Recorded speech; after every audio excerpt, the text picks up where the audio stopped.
बहुत समय पहले असुरों में एक था भस्मासुर ने ठान लिया कि वह भगवान शिव को प्रसन्न करके कोई अद्भुत वरदान प्राप्त करेगा। उसने घोर तपस्या शुरू की। जंगलों में जाकर वर्षों तक उसने भोजन, जल, यहां तक कि नींद भी त्याग दी। केवल एकाग्र मन से एयुएम नमः शिवाय का जाप करता रहा। उसकी तपस्या इतनी कठिन थी कि उसके शरीर से अग्नि निकलने लगी, जिससे तीनों लोकों में हलचल मच गई।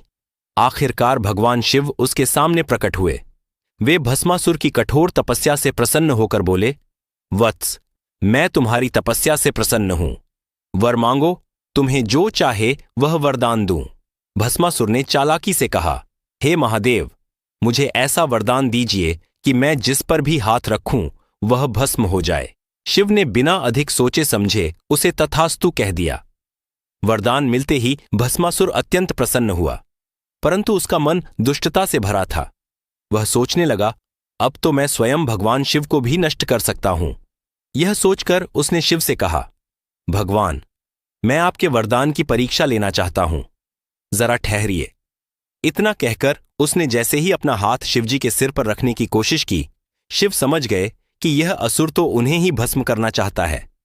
वे तुरंत वहां से भाग खड़े हुए। भस्मासुर उनके पीछे पीछे दौड़ा। शिव जहां जाते वहां भस्मासुर उनका पीछा करता। देवता यह दृश्य देखकर भयभीत हो गए। उन्होंने भगवान विष्णु से प्रार्थना की कि वे कुछ करें। भगवान विष्णु मुस्कुराए और बोले, चिंता मत करो, मैं उपाय करता हूं। उन्होंने मोहिनी नामक अत्यंत सुंदर नारी रूप धारण किया। मोहिनी की सुंदरता देखकर भस्मासुर का मन विचलित हो गया। उसने मोहिनी से कहा, सुंदरी, तुम कौन हो? मैं तुम्हें अपनी पत्नी बनाना चाहता हूं। मोहिनी ने मुस्कुराकर कहा, ठीक है, पर पहले तुम मेरे साथ नृत्य करो। जो मैं करूं वही तुम भी करो। भस्मासुर राजी हो गया। दोनों ने नृत्य आरंभ किया। मोहिनी बड़ी चतुर थी। वह अपने हाव भाव से भस्मासुर को मोहित करती रही। नाचते नाचते मोहिनी ने अचानक अपना हाथ अपने सिर पर रखा। भस्मासुर ने भी वैसा ही किया, और जैसे ही उसका हाथ उसके सिर पर पड़ा, वह तुरंत भस्म हो गया। देवताओं ने खुश होकर भगवान विष्णु और भगवान शिव की स्तुति की। शिव ने विष्णु का आभार जताया कि उन्होंने संकट टाल दिया।